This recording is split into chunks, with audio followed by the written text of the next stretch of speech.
안녕하세요, 존생입니다. 오늘은 입이 떡 벌어지는 이 사진부터 보시겠습니다. 이것은 우리나라의 티머니 카드에 해당하는 스이카, 파스모 IC카드의 수도권 지역의 사용 범위입니다. 네? 이게 수도권이라고요? 맞습니다. 수도권 에리어로 소개되어 있습니다. 너무 궁금해서 이 노선도의 끝 지점을 구글 맵에 쳐봤습니다. 먼저 서북 쪽에 요코가와, 저도 당연히 가본 적이 없는데요. 무려 신주쿠에서 도보 기준 127km나 떨어져 있습니다. 그리고 서남 쪽에 이즈큐 시모다역, 헐 장난 아니죠.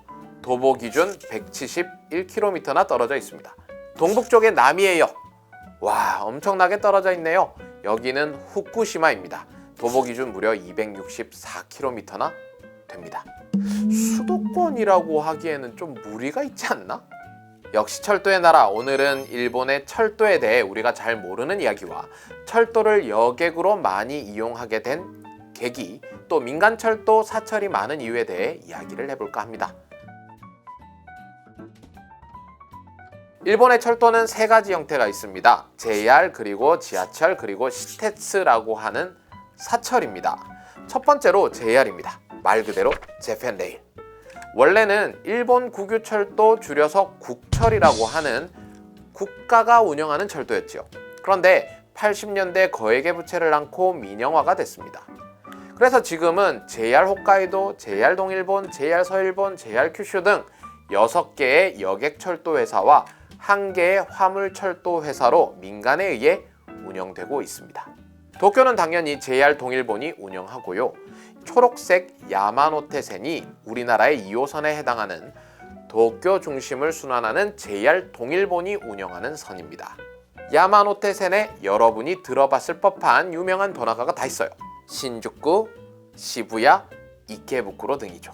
그중 신주쿠는 세계에서 가장 이용객이 많은 역으로 기네스에 등재되어 있다고 합니다. 무려 하루 350만 명. 그 복잡한 신도림역이 12만 명, 강남역이 20만 명 정도이니 놀라울 정도입니다. 출구도 많아서요, 거의 두더지가 되죠. 쓱 나왔다가 여기 아닌가봐요 하고 다시 들어가고. JR이 뒤에 나오는 다른 철도에 비해 가장 비싸요.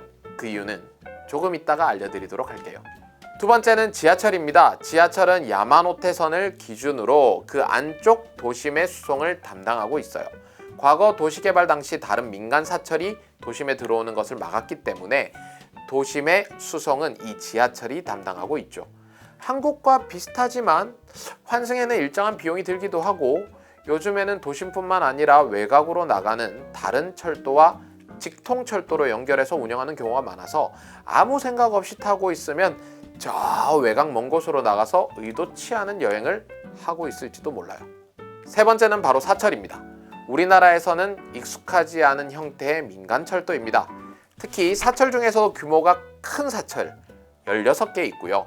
소재지로 구분하면 9개는 간토 지역에, 5개는 간사이, 나고야에 1개, 후쿠오카에 1개가 있어요. 나리타 공항에 내려서 도심으로 갈 때 타는 나리타 스카이라이너, 칸사이 공항에 내려서 오사카 남바로 가는 라피트도 대형 사철이죠. 신주쿠를 복잡하게 하는 것도 이 대형 사철의 영향이 큽니다. JR 동일본은 물론이고 오다큐, 게이오, 도쿄 메트로 등이 있기 때문이에요. 이 대형 사철은 우리가 생각하는 규모를 뛰어넘습니다. 운행 범위도 장난 아니에요. 칸사이와 나고야 지역을 운영하는 킨테츠의 경우에는 역만 283개입니다. 그리고 일본에 대해서 좀 아시는 분들은 잘 생각해보면 대형 사철은 좀 돈 되는 곳만 운행을 해요.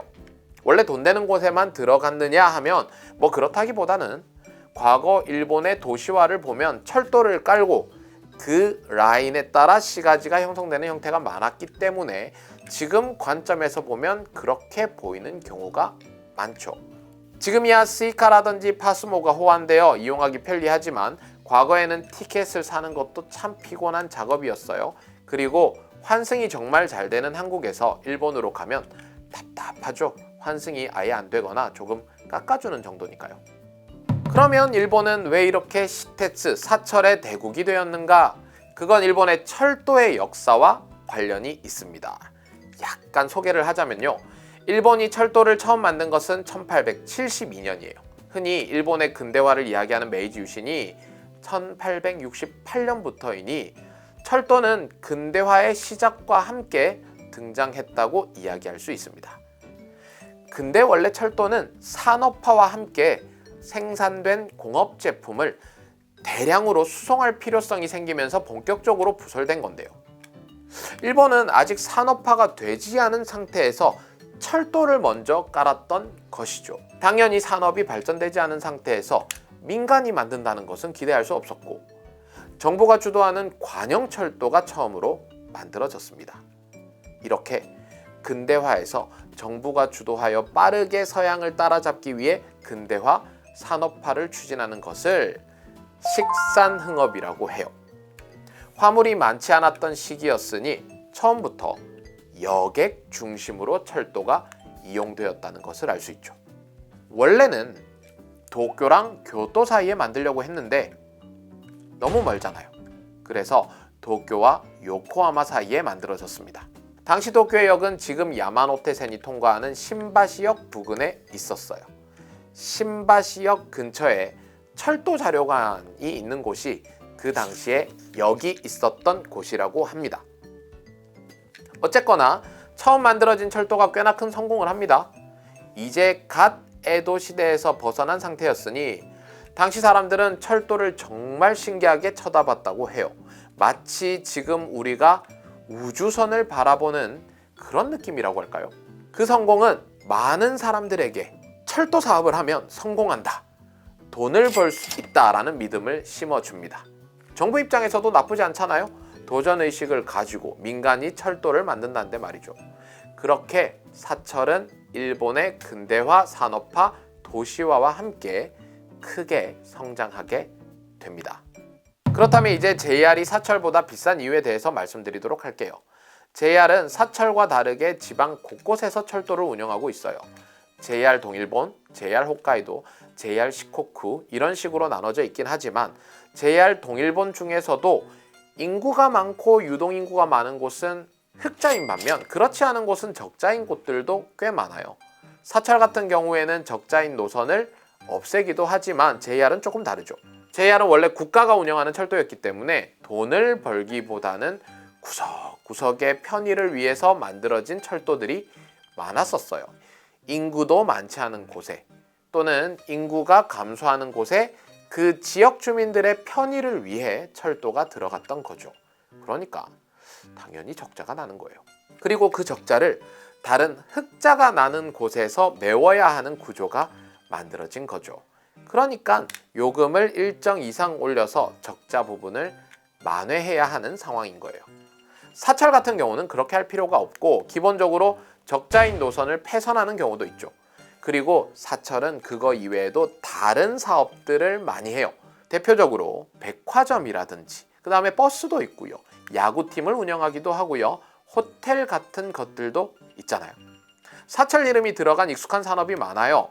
오다큐 백화점이라든지 또는 니시테츠 호텔이라든지 이런 것들이 전부 다 사철이 운영하는 그런 다른 사업들인 거죠. 그러니까 그런 쪽에서 흑자를 내면 사실은 열차에서 그렇게 흑자를 내지 않더라도 어느 정도 만회가 되는 거예요. 그리고 사철끼리는 경쟁이 치열하다 보니 가격을 함부로 올릴 수도 없고요. 물론 JR 같은 경우에도 많이 하려고 하지만 원래 기본은 국가가 운영하는 철도였기 때문에 빠르게 다른 산업을 진행한다는 것 자체가 좀 느렸던 거고요. 제 생각에 일본 여행 가서 관광객이 철도 이용을 어려워하는 이유는 두 가지인 것 같아요. 먼저 일본은 같은 노선 안에서도 다양한 유형의 운행 방식이 있어요. 가령 특급, 특별쾌속, 쾌속, 급행, 통근급행, 준특급, 보통, 가쿠에키라고도 하는데요. 이렇게 운행하는 열차가 다양해요. 이런 부분이 혼란스럽죠. 우리나라도 1호선이나 9호선의 급행과 보통이 있지만 일본은 대부분의 노선, 특히 JR이나 사철에서는 이렇게 다양하게 운행을 해요. 다 정차하는 역들이 다르니까 잘못하면 지나쳐버릴 수도 있고 또는 빠른 열차가 추월해서 가는 경우도 있죠. 그리고 JR 같은 경우 특급은 추가 요금을 지불해야 하는 경우도 많고요. 두 번째는 직통 운행입니다. 쉽게 말하면 원래 종점을 지나서 다른 노선으로 연결되어 계속 운행하는 것이죠. 이게 익숙하면 편리하긴 한데 플랫폼에 들어오는 열차에 종착역이 생소한 곳이 써져 있으니 이게 가는지 안 가는지 혼란스러운 거죠.